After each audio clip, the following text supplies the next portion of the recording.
पुंडलिकवरती हरी विठ्ठल श्री ज्ञानदेव तुकाराम, पंढरीनाथ भगवान की जय, माऊली ज्ञानेश्वर महाराज की जय, सियावर रामचंद्र की जय, पवन सुत हनुमान की जय, उमापति महादेव की जय, बोलो रे भाई सब संतन की जय।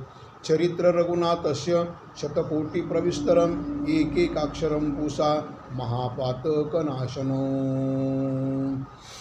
आधो राम तपोवनादिगमनम हतवा मृग कांचनो, वैदेहरणम जटायुमरणम सुग्रीव संभाषणं, वाली निर्दलनम समुद्रतरणम लंकापुरी दहनम, पश्चात रावण कुंभकर्ण हननम्, एतत्व रामायणं रामाय रामभद्राय रामचंद्राय वेदसे, रघुनाथाय नाथाय सीतायां पतये नमः।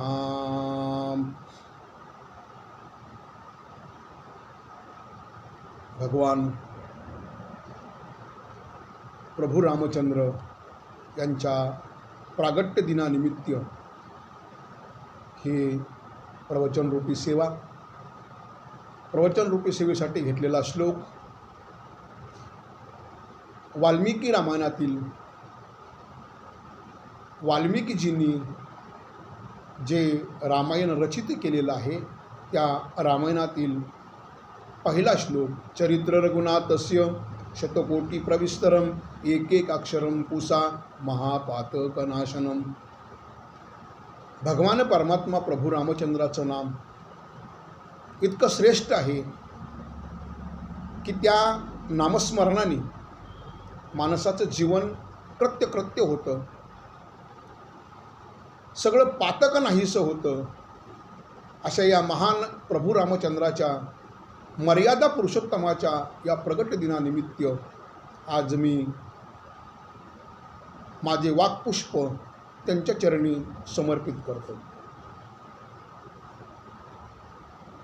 भगवान परमात्म्याने जो अवतार घेतला तो अवतार घेण्याचं कारण आहे, धर्मरक्षावया अवतार घेशी आपल्या पाळीशी भक्तजना, भक्तांचं संरक्षण करण्यासाठी आणि दुष्टांचा संहार करण्यासाठी भगवान परमात्म्याचा अवतार आहे। देवाचे अनेक अवतार आहेत। गर्ग संहितेमध्ये भगवंताचे 6 अवतार सांगितले, श्रीमद भागवतामध्ये भगवान परमात्म्याचे 24 अवतार सांगितले आणि वारकरी संप्रदायाच्या बागुलामध्ये भगवान परमात्म्याचे 10 अवतार सांगितले। त्यापैकी 2 अवतार आरण्यातले, 2 अवतार पाण्यामधले, 2 अवतार क्षत्रियांच्या कुळामधले आणि 2 अवतार ब्राह्मणांच्या घरातले।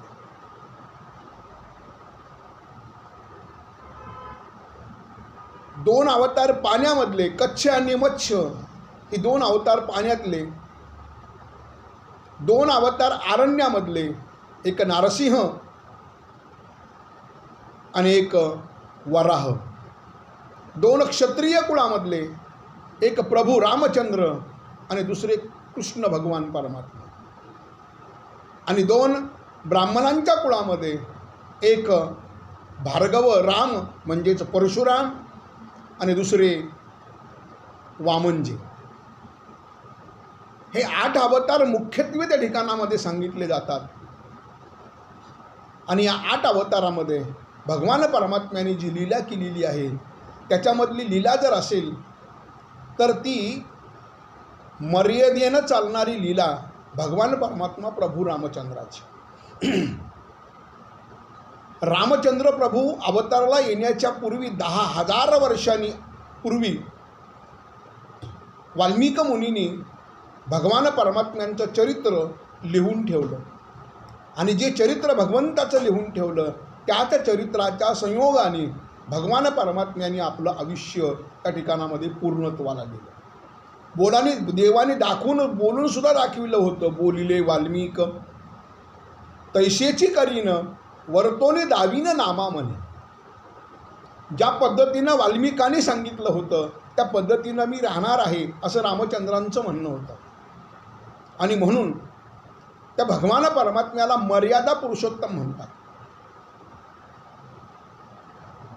राजनीती कशा पद्धतीनं त्या ठिकाणामध्ये, कूटनीतीचा अवलंब कसा करावा, हे कृष्ण अवतारामध्ये त्या ठिकाणामध्ये सांगितलं जातं.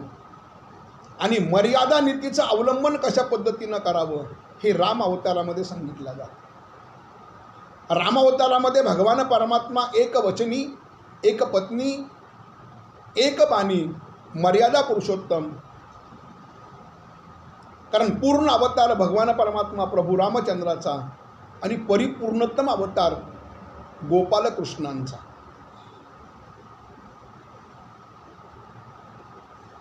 रामाने जे कार्य केलं त्या कार्याने जीवन आपलं त्या ठिकाणामध्ये सफल होतं. रामचरित्राचं अनुकरण करावं आणि कृष्ण चरित्राचा उच्चार करावा असं संतांचं म्हणणं आहे. जर रामचरित्राचं आम्ही अनुकरण केलं तर भगवान परमात्म्याच्या चरित्रामध्ये मर्यादा सांगितलेली आहे. भगवान परमात्मा प्रभू रामचंद्राच्या चरित्रामध्ये मर्यादा आहे. ती मर्यादा म्हणजे भावाने भावाशी कसं वागावं, पत्नीने पतीशी कसं वागावं किंवा पतीने पत्नीशी कसं वागावं, शिष्याने कसं वागावं, गुरुशी मैत्री भाव कशा पद्धतीचा असावा, हे सर्व वर्णन जर असेल तर ते रामचरित्रामध्ये आहे. आणि बोललेलं न करण्याचं चरित्र जर असेल तर ते चरित्र कृष्ण चरित्र आहे. म्हणून भगवान परमात्म्याच्या नामस्मरणामध्ये रामाच्या एका एका अक्षरामध्ये एक एक अक्षरम पुसा महापातक नाशम. राम या नावाच्या शब्दामध्ये रा आणि म या दोन अक्षरामध्ये त्या ठिकाणामध्ये जे शब्द तयार होतो त्या दोन अक्षराच्या एका शब्दामध्ये एवढी ताकद आहे की मनुष्याचं जन्म मरण चुकवण्याची ताकद सुद्धा त्या राम अक्षरामध्ये आहे. आणि म्हणून भगवंतांनी जो अवतार घेतला तो पृथ्वीचं ऋण फेडण्यासाठी, दुष्टांचा संहार करण्यासाठी भगवान परमात्म्याचा अवतार आहे. रामाचा अवतार मर्यादा पुरुषोत्तमाचा आहे. भगवंतांनी सांगितलं यदा यदाही धर्मस्य ग्लानिर्भवति भारत अभ्युत्थानम अधर्मस्य तदात्मानं सृजाम्यहं परित्राणाय साधूनां विनाशाय चतुष्कृतां धर्म संस्थापनार्थाय संभवामि युगे युगे. भगवान परमात्मा युगायुगांतर त्या ठिकाणामध्ये सर्व दुःख नाहीसं करण्यासाठी भगवान परमात्म्याचा अवतार. परित्राणाय साधूनां विनाशाय चतुष्कृतां. साधू संतांना होणारा त्रास हा दूर करण्यासाठी आणि योगी लोकांचं त्या ठिकाणी संरक्षण करण्यासाठी, भक्तांचं संरक्षण करण्यासाठी भगवान परमात्म्याचा अवतार आहे. भगवंताचा अवताराचं मूळ स्वरूप जर पाहिलं गेलं तर हा पृथ्वीचा भार फेडण्यासाठी भगवंतानी अवतार घेतलेला. तसं जर पाहिलं गेलं भगवान परमात्मा प्रभू रामचंद्राचा ब्रह्मदेवाच्या कुळामधील हा 40वा वंश आहे. ब्रह्मदेव त्या ठिकाणामध्ये जर पाहिला गेलं तर 40वा वंश म्हणजे भगवान परमात्म्याचा त्या ठिकाणी आहे. आणि या 40व्या वंशामध्ये भगवान परमात्म्याचं स्वरूप जर पाहिलं गेलं तर भगवंतांनी जर विचार त्या ठिकाणामध्ये केला, प्रभू रामचंद्राच्या रघुवंश कुलाची त्या ठिकाणामध्ये याला इक्ष्वाकू कुल सुद्धा म्हणतात, याला रघुवंश कुल म्हणतात.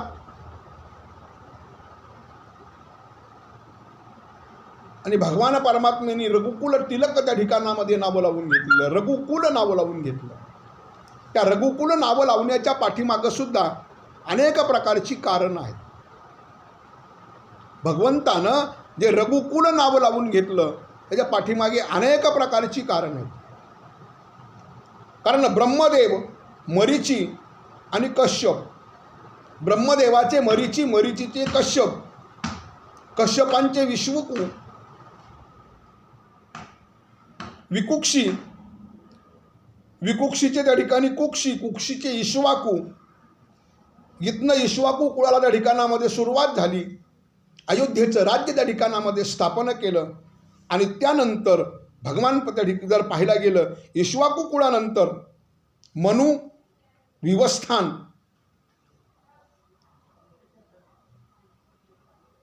विक्षुकीचा बाण निर्माण झाला.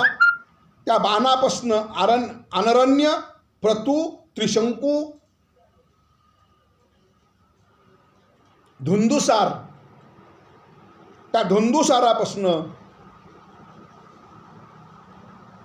सुधन्वी, मांधाता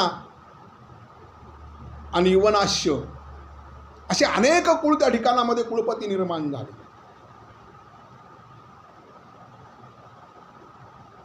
सुधन्वीपासनं ध्रुवसंधी, प्रशेषणजित त्या ठिकाणामध्ये अवतारला आले.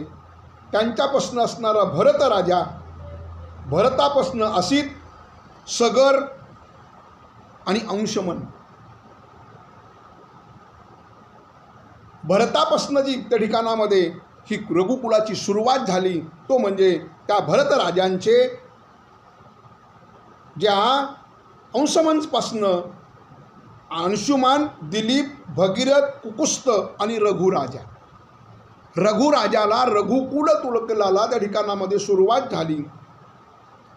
तो राजा त्या ठिकाणामध्ये चक्रवर्ती राजा निर्माण झाला. आणि तिथनं सुरुवात होऊन भगवान परमात्म्यांच्या ठिकाणामध्ये जर पाहायला गेलं तर वर्णन करतात, अज नावाचा राजा, अज नावाच्या राजापासून दशरथ नावाचा राजा, दशरथाला 4 मुलं झाली. तीही 4 मुलं सुखासुखी झाली नाहीत. महाराज, दशरथांचा विवाह कौशल नरेशची त्या ठिकाणामध्ये कन्या कौसल्या माता यांच्यासोबत त्या ठिकाणामध्ये होत असताना रावणाला आकाशवाणी झाली होती की कौशल्यापासून होणारा मुलगा तुझा वध करणार आहे. म्हणून राजा रावणाने दशरथांच्या लग्नामध्ये सुद्धा विघ्न निर्माण केलं होतं. नावं पलटी झाली. एका कोंडक्याला धरून दशरथ राजा आणि कौशल्या मात्यांची त्या ठिकाणामध्ये भेट झाली आणि त्याच ठिकाणी विवाह झाला. पहिल्या कौशल्या माता, दुसऱ्या सुमित्रा माता आणि तिसऱ्या कैकेयी नरेशची त्या ठिकाणामध्ये मुलगी, तिचं नाव कैकेयी, ह्या तिसऱ्या कैकेयी माता. तसं जर पाहायला गेलं तर ब्रह्मवैवर्तक पुराणामध्ये वर्णन आलेलं आहे, राजा दशरथांना 703 पत्न्या.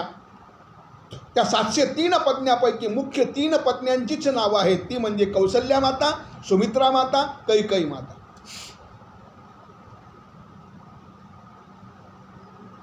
तिन्ही पत्न्याला संतान नाही. पण महाराज एक आहे, जर त्या पुरुषाला संतान नसेल, आईचं जीवन कधी कृतार्थ होतं? ज्या दिवशी तिला मुलगा उदराला जन्माला येईल, उदराला येईल आणि त्या दिवशी तिला आईला आई म्हणून आवाज देईल, त्या दिवशी त्या आईचं जीवन कृतार्थ होतं. कौशल्या मातेला संतती नाही, सुमित्रा मातेला संतती नाही, कैकेयीला सुद्धा संतती नाही.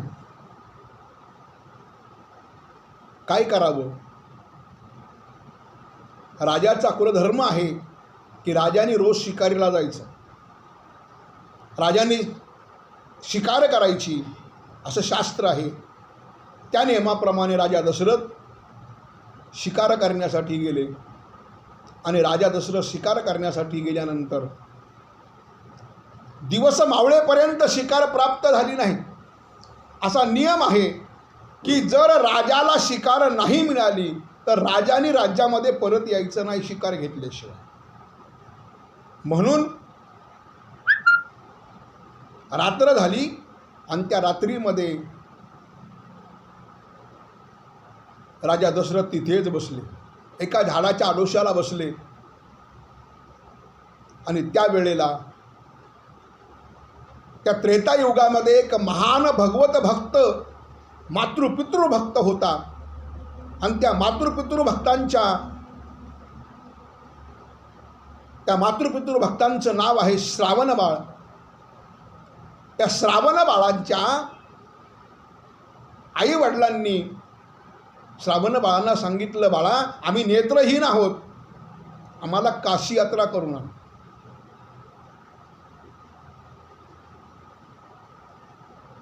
तसं श्रावणबाळांच्या आईवडिलांचं वर्णन आत्तापर्यंत कोणत्याही ग्रंथामध्ये श्रवण करायला मिळालं नाही. अनेक ग्रंथांमध्ये अनेक मतांतर आहेत.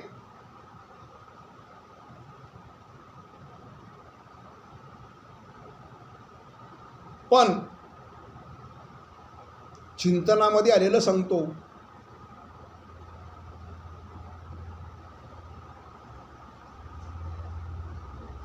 चित्ररथ श्रावणाच्या वडिलाचं नाव आहे आणि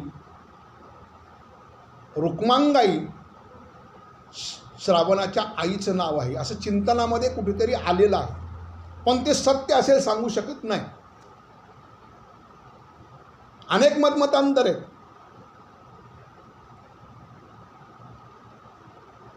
आणि या दोघांना तीर्थयात्रेला घेऊन जात असताना श्रावण बाळ निघाला काशीला, श्रावण बाळ निघाला. आई वडिलांना घेऊन निघाला, अरण्यामध्ये गेले.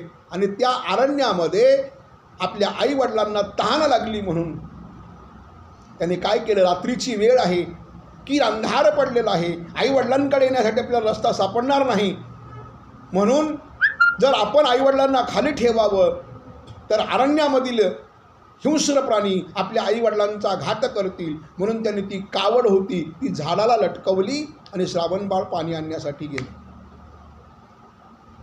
गवतांच्या विला गाठी मारत मारत मारत मारत नदीच्या तीरावर आले.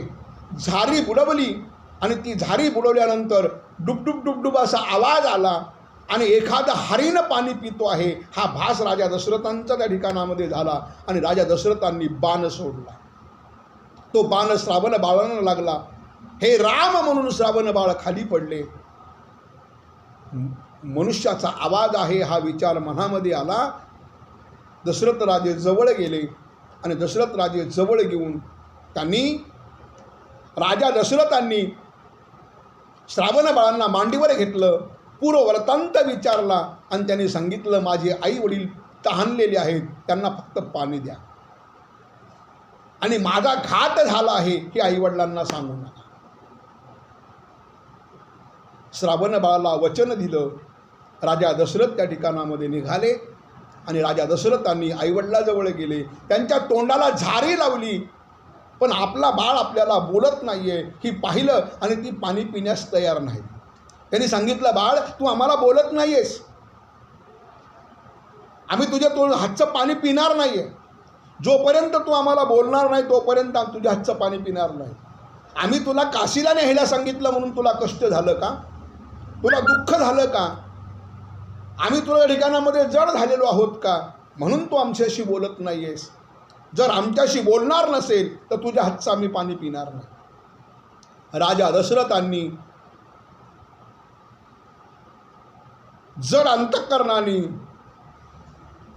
घडलेला वृत्तांत आई वडिलांना सांगितला आणि त्यावेळेला आई वडिलांनी सांगितलं, राजा दशरथा, आमच्या आंधळ्याची काठी त्या ठिकाणामध्ये तू मोडलीस, आमचा आधार संपूर्ण त्या ठिकाणामध्ये संपवलास ना. राजा दशरथा, त्या श्रावण बाळाचे आंधळे आईबाप तुला शाप देत आहेत की ज्या योगाने ज्या परिस्थितीमध्ये आम्ही आमचा श्रावण बाळाच्या पुत्र शोकाने आमचा देहत्याग करत आहोत, राजा तसा तुला 4 पुत्र होतील पण त्या पुत्र शोकाने तू देहत्याग करशील. राजा दशरथांनी शकून गाठ बांधली. एक प्रकारे ब्राह्मणांचा शाप मिळाला हे दुःख, पण दुसरीकडे आनंद कोणता होता की पुत्र शोकाने देहत्याग करशील म्हणजे मला संतती होणार. हा विचार अंतःकरणामध्ये केला. राजा दशरथ जड अंतःकरणाने त्या श्रावण बाळांचं, त्याच्या आईवडिलांचं त्या ठिकाणामध्ये दहनविधी केलं आणि घरी आले. घडलेला वृत्तांत पहिल्यांदा जर सांगितला असेल त्यांनी तर ते कैकेयीला सांगितला. कैकेयीने सांगितलं, महाराज चिंता करू नका, ब्राह्मणाचा शाप कधी असत्य होत नाही आहे. आपल्याला संतती होईल, पण बराच काल निघून गेला. पण बराच काल देव निघून गेल्यानंतर त्या ठिकाणामध्ये असणारं एक प्रकारामध्ये संतती होत नाही आहे.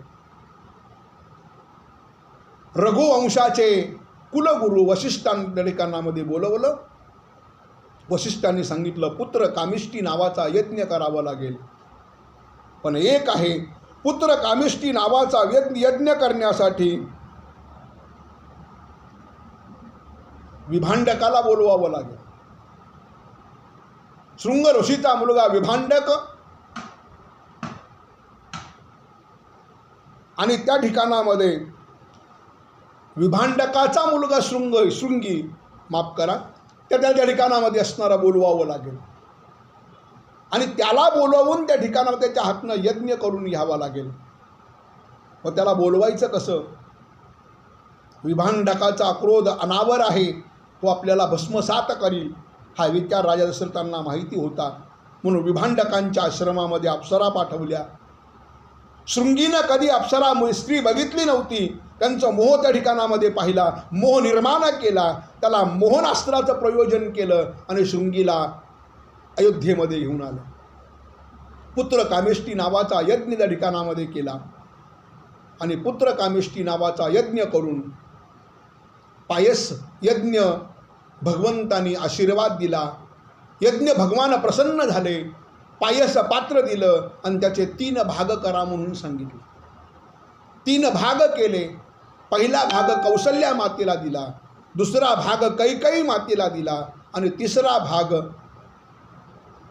पहिला भाग कौसल्या मातेला, दुसरा भाग सुमित्रा मातेला आणि तिसरा भाग कैकेयी मातेला दिला.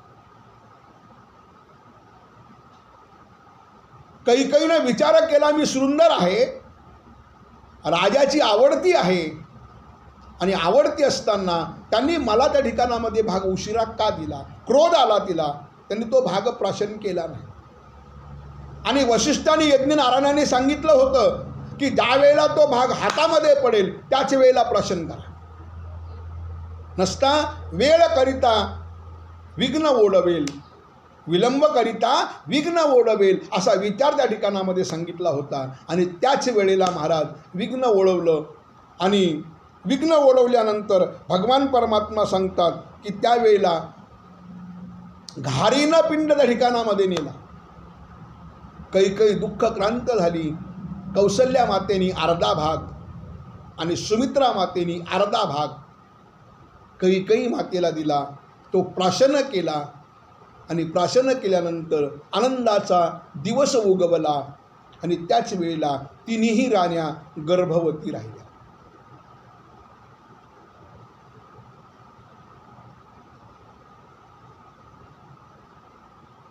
आणि गर्भवती राहिल्यानंतर 5 महिन्याचा कालावधी गेला. राजा दशरथांना वसिष्ठांनी सांगितलं, राजा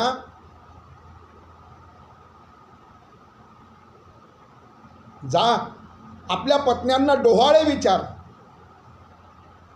राजा दशरथांनी डोहाळे विचारायला गेले. त्यावेळेला पहिल्यांदा कैकेयीच्या महालामध्ये गेले आणि कैकेयीच्या महालामध्ये गेल्यानंतर तो प्रकार पाहिला. कैकेयी मंचकावर बसलेली होती. राजा दशरथ आल्याबरोबर ती झोपली. कैकेयीला डोहाळे विचारले. कैकेयीनं सांगितलं, ज्येष्ठाशी वनवास, कनिष्ठाशी राज्यपट.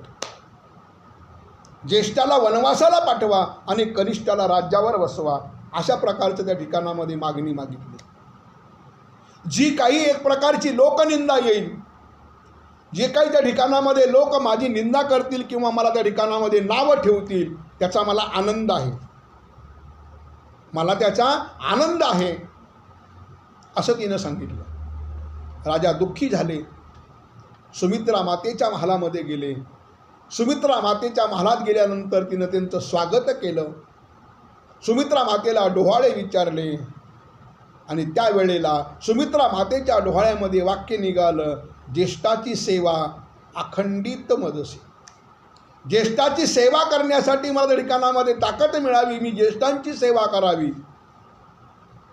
तिथेही आनंदित झाले आणि मग कौसल्य मातेच्या महालामध्ये गेले तर कौसल्या माता देहीचं विदेही भोगू दिशा, देहाच्या भानावर नव्हत्या आणि कौसल्या माता देहाच्या भानावर नसल्यामुळे महाराज तिथं जर पाहिला गेलं तर कौसल्या मात्यांना पाहिलं ते आणि पाहिल्यानंतर राजानं विचार केला, कौसल्याला भूत लागलं की काय, कौसल्याला भूत लागलं की काय, काय करावं, ती बोलत नाहीये, आपल्याकडे बघत नाहीये. कौसल्या मातेला त्यावेळेला राजा दशरथाने राजा रावणाने लग्नामध्ये केलेल्या विघ्नाची आठवण करून दिली. आणि ज्या वेळेला राजा रावणाने लग्नामध्ये केलेल्या विघ्नाची आठवण करून दिली, रावणे हे केले लग्न माझी विघ्न, आईशी की स्मरण तुझ लागे. सांगितलं रावणाने लग्नामध्ये विघ्न केलंय, असे की स्मरण तुझं लागे, तुला आठवण आहे की नाही कौशल्य. आणि ज्या वेळेला राजा रावणाचं नाव घेतलं ना त्यावेळेला कौसल्या माता ताडकन उठल्या आणि ताडकन उठून कौसल्या माता राजा दशरथाला म्हणतात, आणि रे धनुष्य मारीन रावणा, राज्य बिभीषणा देईन मी. धनुष्य घेऊन या, रावणाला मारील, कुंभकर्णाला मारील आणि राज्य बिभीषणाला असणारा देईन. त्यावेळेला त्यांनी सांगितलं, अरे अंगद सुग्रीव जांबुवंत वीरा, हनुमंता पाचारी लवकळी. सगळ्यांना बोलवा, सेतू बांधण्याचं काम करायचं आहे, आपल्याला समुद्रावर सेतू बांधायचा आहे, लंकेमध्ये जायचंय, राजा रावणाला मारायचंय आणि सीतेची मुक्तता करायची आहे. असं भगवान परमात्म्याच्या स्वरूपामध्ये उदरामधली त्या ठिकाणामध्ये गर्भ त्या ठिकाणामध्ये बोलू लागला. गर्भाची वासना मातेशी डोहाळे, गर्भाला जी अंतःकरणामध्ये वासना निर्माण होते ना त्याचे डोहाळे आईले त्या ठिकाणामध्ये होतात. आणि म्हणून राजा विचलित झाला, हिला भूताने झडपलं की काय. राजा दशरथांनी वशिष्ठ मुनींना बोलवलं. वशिष्ठ मुनी त्या ठिकाणामध्ये कौसल्या मातेकडे पाहतात. कौसल्या मातेच्या शरीराला त्या ठिकाणामध्ये एक प्रकारामध्ये पाहिल्याबरोबर वशिष्ठांना सुद्धा मुद्रा लागली, समाधी लागली आणि राजाला आठवण नव्हती. राजाला कळणं गेलं की परब्रह्म स्वरूप भगवान परमात्मा परब्रह्म हे आपल्या कौशल्याच्या उदरामध्ये आहे आणि ते प्रगट होणार आहे, ते आपल्याला संतान म्हणून येणार आहे. त्याची आठवण राजा दशरथा ठिकाणामध्ये नव्हती आणि ती नसल्या कारणामुळं त्यांनी असणारा पाहिलं, चिंताक्रांत झाले. नामदेवराय सुंदर वर्णन करतात.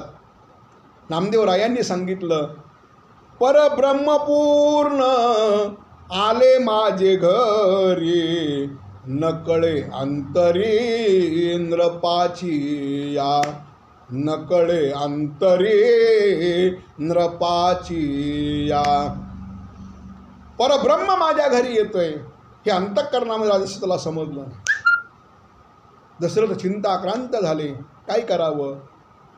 महाराज त्यावेळेला 9 महिन्याचा कालावधी असणारा संपला आणि 9 महिन्याचा कालावधी संपल्यानंतर वसंत ऋतूची सुरुवात झाली आणि त्या वसंत ऋतूच्या सुरुवातीचा दिवस भगवान परमात्मा अवतारला येणार आहेत आणि भगवान परमात्मा अवतारला येणार असल्या कारणामुळं चैत्र शुद्ध नवमी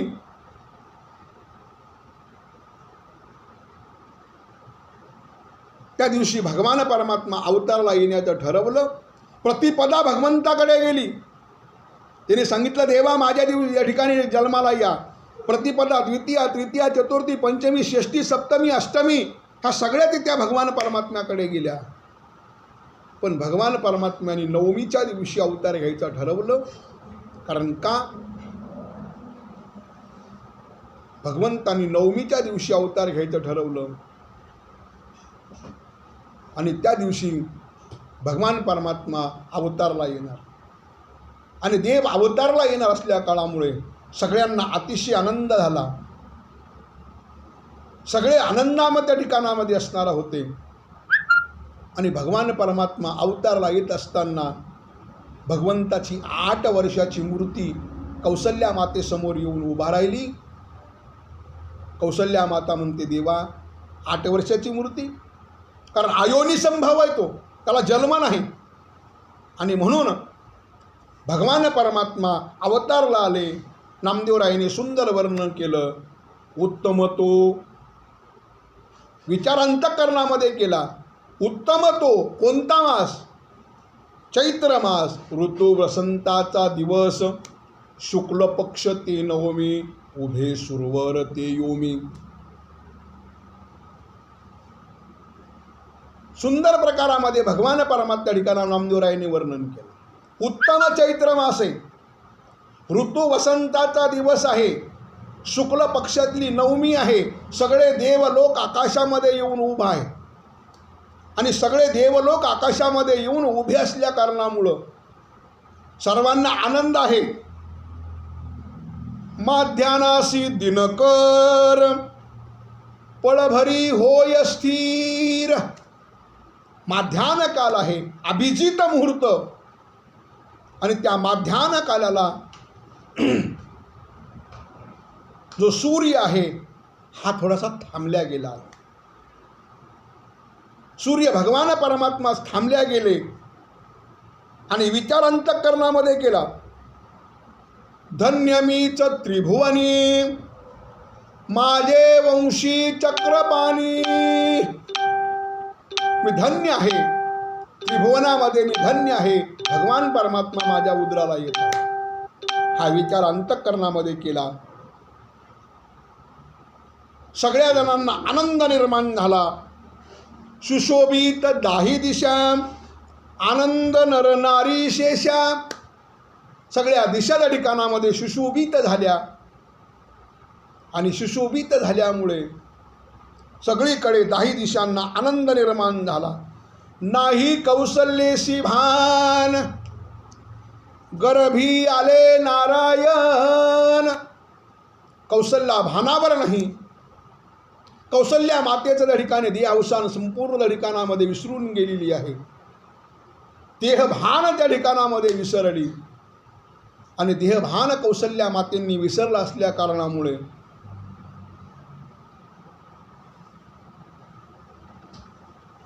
सगळीकडे त्या ठिकाणामध्ये कौसल्या माता देहावर नाही, गर्भाला भगवान परमात्मा स्वतः त्या ठिकाणामध्ये आलेले आहेत हे विसरून गेल्या. आणि त्यावेळेला अयोनी संभव, प्रगटला राघव. अयोनी संभव, प्रगटला राघव. भगवान परमात्मा त्या ठिकाणामध्ये अवतारला आले आणि भगवान परमात्म्याचं स्वरूप पाहिलं आणि सगळीकडे आनंद निर्माण झाला. सियावर रामचंद्र की जय, राजा रामचंद्र भगवान की जय. सगळ्यांनी त्या ठिकाणामध्ये पुष्पांचा वर्षाव त्या ठिकाणामध्ये केला. सगळे दुदुंबी नावाचं वाद्य वाजू लागलं. सगळेजण त्या ठिकाणामध्ये भगवान परमात्म्याच्या त्या नामस्मरणामध्ये सर्वजण त्या ठिकाणामध्ये नाचू लागले. राजा राम राम राम सीता राम राम राम. सगळेजण त्या ठिकाणामध्ये स्मरण करतात.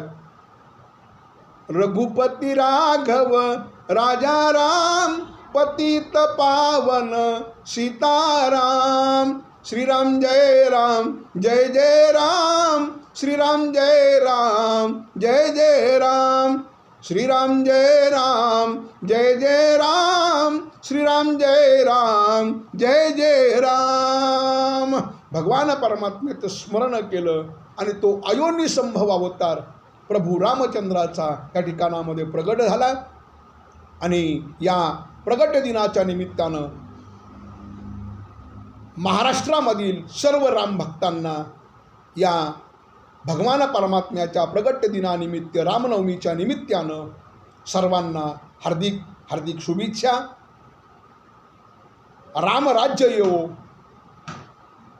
झाले रामराज्य काय उनी आमाशी, धरणी धरल्या पीक ओळल्या गायी म्हशी, राम वेळोवेळा मी गावू ओविये, दळिता कांडिता जेवी तागे बाई, स्वप्नीही दुःख नाही ते देखे डोळा, नामाच्या गजरे भय सुटले कळी काळा, तुका मने रामे सुख दिदले आपुले, तया गर्भवासा येणे जाणे खुंटले. पुन्हा गर्भाला यायचं नाही आणि पुन्हा जायचं यायचं नाही अशी स्थिती त्या ठिकाणामध्ये प्राप्त झाली. आणि म्हणून पुनश्च एकदा रामनवमीच्या शुभेच्छा त्या ठिकाणामध्ये सर्वांना देतो आणि भगवान परमात्म्याच्या चरणी ही सेवा समर्पित करतो आणि भगवंताला पुनश्च एकदा मागणी करतो, देवा जैसी ज्या पद्धतीनं त्या ठिकाणामध्ये तुझी मुक्तता करून घेतलीस, आज आपल्याला खरं रामराज्य आलेलं आहे. ते खरं रामराज्य म्हणजे अयोध्येमध्ये भगवान परमात्म्याच्या जन्मभूमीमध्ये रामचंद्रांचं मंदिर उभा राहत आहे. हे आपलं खरं रामराज्य आहे. रामांचा खरा 14 वर्षाचा वनवास हा खरा या काळामध्ये त्या ठिकाणामध्ये संपत आहे. आपलाही वनवास त्या ठिकाणामध्ये संपत आहे. सुंदर अशा प्रकारचं राम मंदिर त्या ठिकाणामध्ये उभा राहो. त्यानंतर काशी मथुरा ह्यासारखी त्या ठिकाणामध्ये जी क्षेत्र आहेत तीही मुक्त लवकर हो, अशा प्रकारची मागणी भगवान परमात्म्यावरती समर्पित करतो आणि इथंच थांबतो. पुंडलिक वरद हरी विठ्ठल श्री ज्ञानदेव तुकाराम पंढरीनाथ भगवान की जय, राजा रामचंद्र भगवान की जय, पवनसुत हनुमान की जय, उमापति महादेव की जय, सद्गुरु मोतीराम महाराज की जय, गुरुवर्य मारुति महाराज की जय. जय श्री राम, जय जय श्री राम.